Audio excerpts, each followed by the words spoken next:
This is WCPO 9 News. Well, thanks for joining us on WCPO 9 News. I'm Allie Kramer, and here's a look at some of today's top stories. We know one man is dead, another in the hospital after a kayak tipped over in a Brown County lake. Rescue crews, they spent hours at Grant Lake Saturday looking for two people who were in the water. According to Brown County dispatchers, a man tipped over in a kayak and another man on the shore went in the water to try to save him. Rescue crews found one person and airlifted him to the hospital, but did not find that second man before he died. And the Cincinnati Zoo says its male polar bear, Little One, was euthanized Saturday due to kidney failure.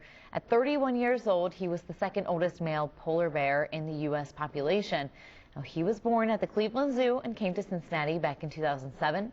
The median life expectancy for a male polar bear is just 21. Well, Matthew 25 Ministries is putting together a truckload of supplies to support victims of tornadoes in multiple southern states. They are sending personal care items, cleaning supplies, bottled water, tarps, and trash bags.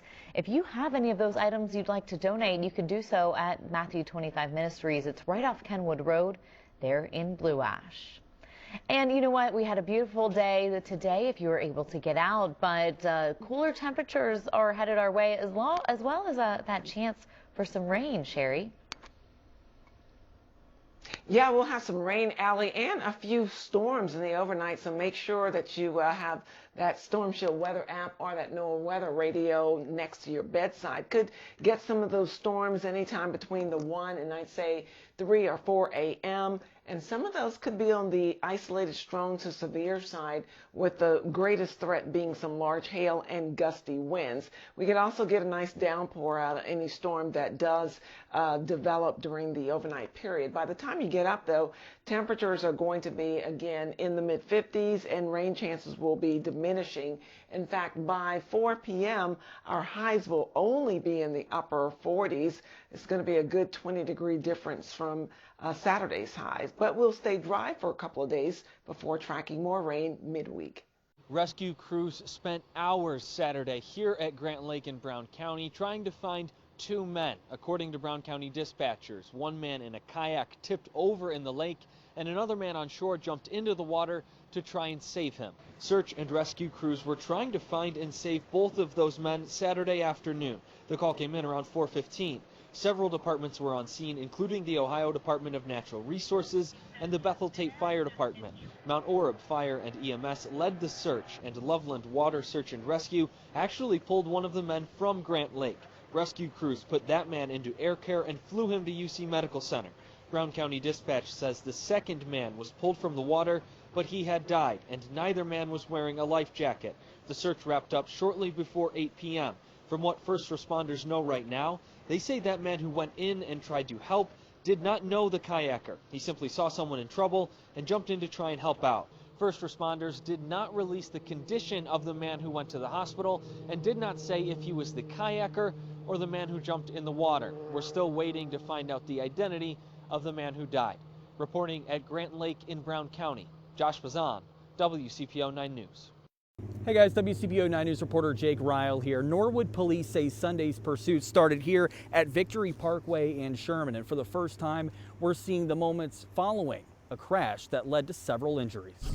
Hey firm, we're on Harrison, westbound. You're inside of a Norwood police cruiser Sunday evening. The police pursuit has already changed jurisdictions. Now northbound on I-75 headed toward the Harrison Avenue exit. The Norwood officer ran the plate and the silver van they're now chasing came up as stolen. Vehicle ran the red light at Queen City. The suspect driving recklessly as the officer continues the pursuit. Left-hand turn on Grand Avenue. Oh, crash! That crash between a pickup truck and the stolen silver van. Two-car MVA, Westwood.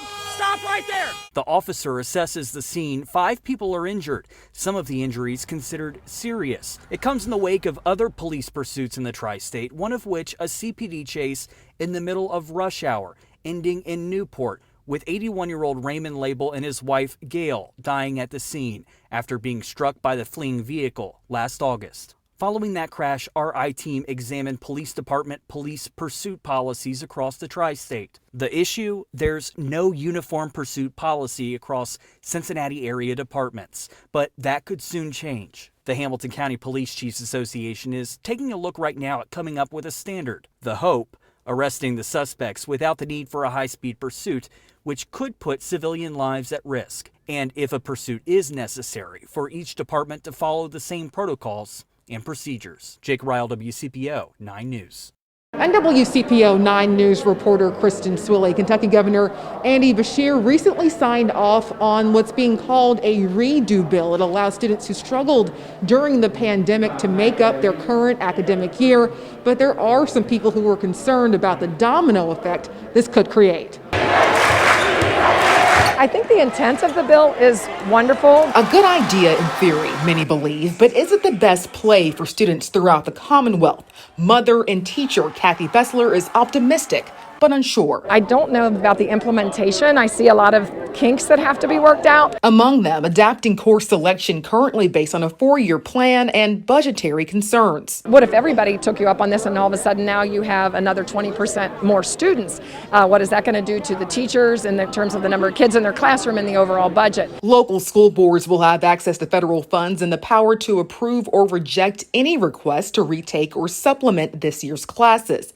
Governor Beshear says this is a chance to reclaim lost experiences and settle the score, especially for senior student athletes. While educators have done their best in these trying circumstances, the pandemic has deprived some students of priceless opportunities and memories. It could be a win-win for a lot of kids, but I think there's a lot of logistics and just things that have to be worked out to make it work for everybody. Kristen Swilley, WCPO 9 News. More than 20% of people in Ohio, Kentucky, and Indiana have gotten at least one dose of the COVID-19 vaccination. Meanwhile, as restrictions are relaxed and more folks are traveling, spring break may not be the cause of rising cases. Images of parties in Miami during a pandemic can seem alarming, but a Northern Kentucky University health expert says we can't overlook the true super spreaders. The first one is larger family gatherings that are taking place indoors. And the second are in places like restaurants and bars and places where you would go and you want to take off your mask so you can consume something, but perhaps the ventilation isn't good or you're not socially distanced or you're hanging out there for a few hours. CVG expects airport travel to increase by 50% over spring break and into the summer.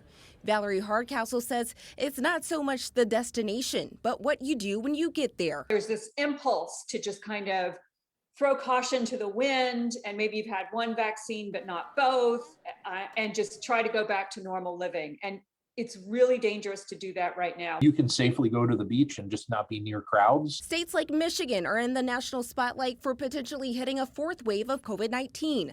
Where do we stand in the tri-state? What we see right now in at least Kentucky and Ohio, not so much in the other states that surround us. Their growth rate is accelerating. But what you see right now is what's called community spread. And that means it's spreading at a rate that is kind of consistent over time. So we're not trending toward a fourth wave, but we're not trending away either. We're just kind of hanging in the middle. All the health officials I talked to say no matter if you're vaccinated or who around you may be vaccinated, masks are still essential. In the studio, Raven Richard, WCPO 9 News. As if we didn't have enough to worry about these days with politics and the pandemic, now people are receiving strange debit cards in the mail, and it could be either a scam or your stimulus check. Evelyn Schott opened her mailbox the other day to find an unexpected delivery to her Clifton home. Debit and Visa.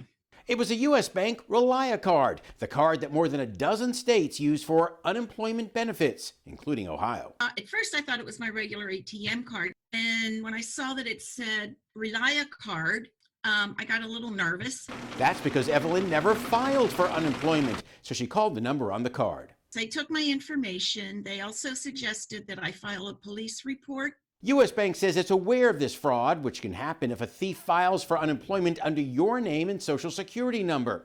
But U.S. Bank is just one debit card to watch for. Many states, like Kentucky, use Bank of America debit cards. Still others, like Indiana, use KeyBank cards. So be suspicious of any debit card showing up that you're not expecting. So what should you do if you get an unexpected debit card in the mail? The Federal Trade Commission says don't just cut it up or toss it. Someone could be applying for benefits in your name. The FTC says report the unwanted card to the bank, contact the state unemployment office, and place a fraud alert on your credit with Equifax, Experian, and TransUnion. But a caution, if you receive a debit card from MetaBank with a note from the Treasury Department, that's not a scam. That could be your $600 stimulus check, so don't throw it away. Evelyn says it's all very confusing. How did someone get your social? Usually from one of many recent data breaches. So don't throw away any unexpected debit card. Covering the rebound, John Matarese, WCPO 9 News. This shot marked a major milestone in Kelly Neese's career.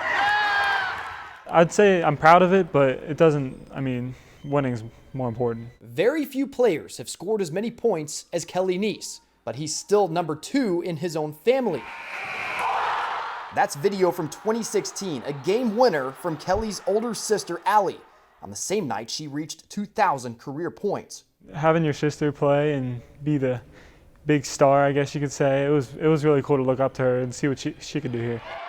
Neither sibling, though, had an easy road to get there. Do you remember the night your sister got hurt? Oh yeah, it was in a scrimmage in summer. Down here on the block down there. My left leg went backwards, popped out of place, and then popped back into place. We were sitting up there in the corner, and my mom yelled. And then I remember thinking in my mind, like, I didn't tear my ACL. There's no way I tore my ACL.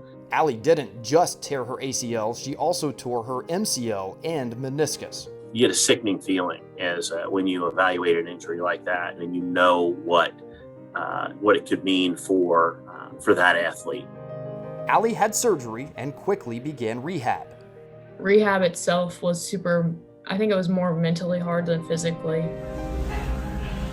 Remarkably, she was able to make it back on the court by the end of her senior season. And now, she plays basketball at Northern Kentucky University. But unfortunately, that was not the last time Nick Repko would see a Neese sibling walk into his office. Oh no. My first thought was, not again. I'll never forget that at all. I could tell when I did it that something really bad happened. In the offseason before his junior year, Kelly tore his ACL. Seeing her go through that recovery before really helped me, but seeing her go through that and then me go through that, she really led the path for me to do that. Well, he's also kind of competitive, so he would be like, hey, if Allie can do it, I can do it. And he did. He recovered, which brings us back to this shot. Not even 2 years after the injury, Kelly broke the all-time scoring record for Simon Kenton boys basketball. And later broke the single game record too, with 47 points in one game. 2 siblings. It just taught me to not take anything for granted. And 2 devastating injuries. I want things to just stack up for him so finally he can be like, okay, all that was worth it, because he's been through a lot. But through adversity, they gained perspective. In Northern Kentucky, Caleb No, WCPO 9 Sports. Dayton, Ohio's arcade complex has been in limbo and in jeopardy for decades. In 2007, a group formed to raise hundreds of thousands of dollars to save it, and they took a newspaper reporter along with them. That newspaper reporter was me.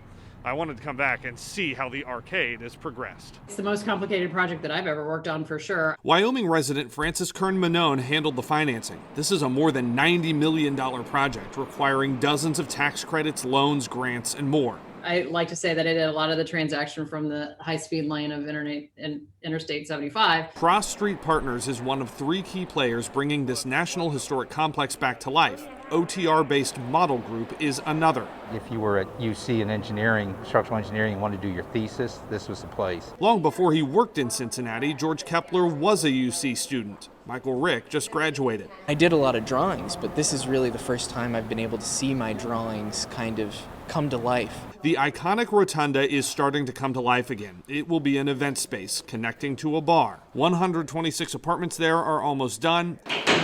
And the Hub is a co-working space and business incubator backed by UD. There's a lot of cool pieces, and it's really being able to take advantage of every cool element. Just how important is it? There were a lot of people in the community who weren't going to believe that the redevelopment of the downtown central business district was really happening until they saw the arcade starting to go to re-engage the way they wanted it to. In downtown Dayton. Go to Skyline here, and they're talking about it. I'm Evan Millward, WCPO 9 News.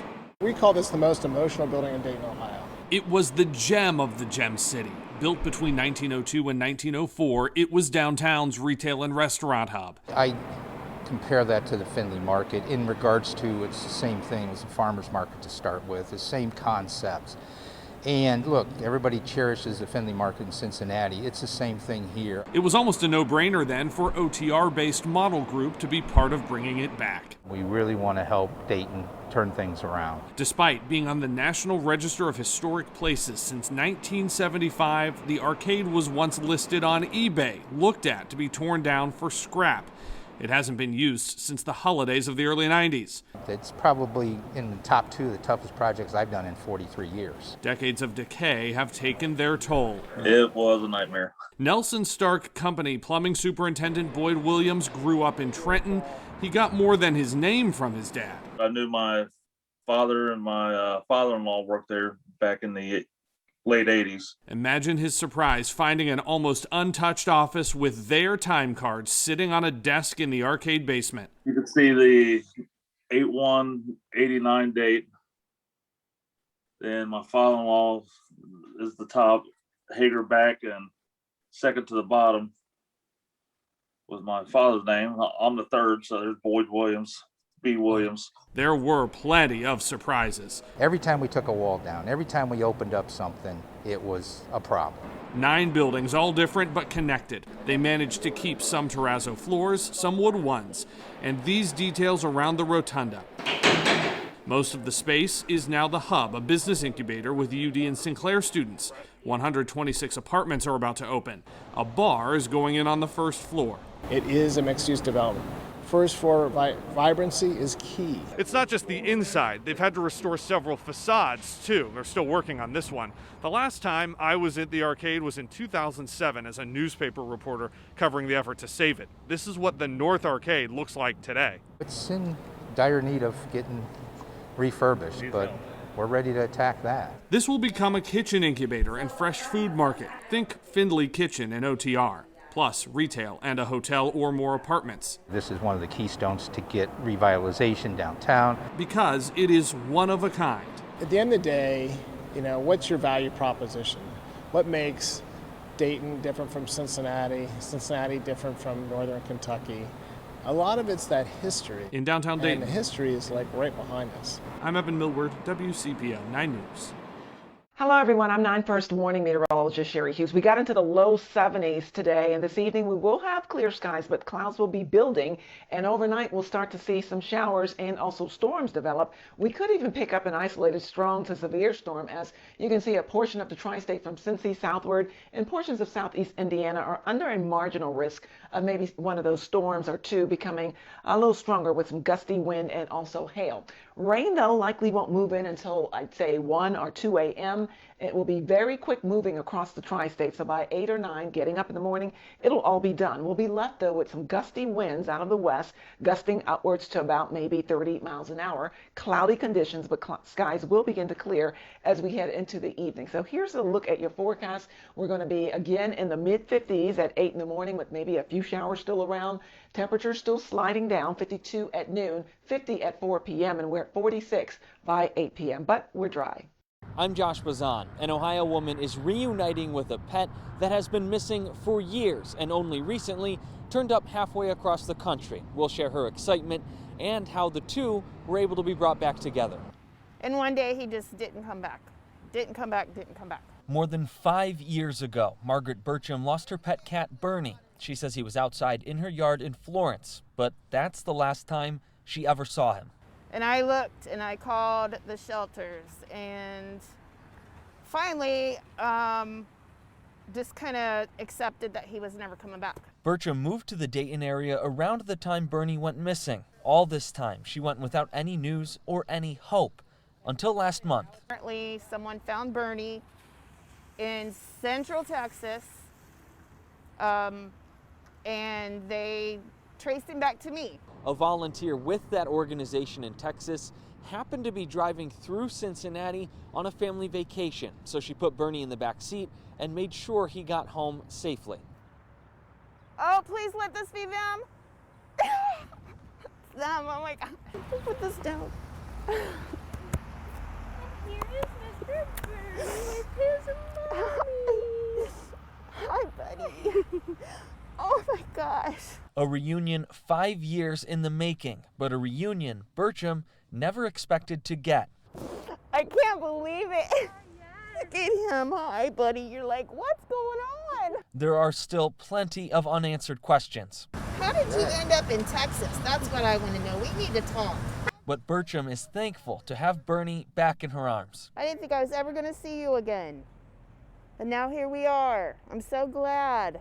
How often does something like this happen? Just amazing. And all the way in Texas. Someone found Bernie in Waco, Texas. He was clean and healthy, so volunteers assumed he had a local family. But the people who run the Heart of Texas Lost and Found Pets page found out he had a microchip and tracked it back to Bertram. But to be able to come visit my family and bring somebody along and give them the joy of having their animal back, it just makes the trip that much worth it. Nobody is exactly sure how Bernie ended up so far from home, but Bertram says that mystery is okay with her now that he's back where he belongs. In Winton Place, Josh Bazan, WCPO 9 News.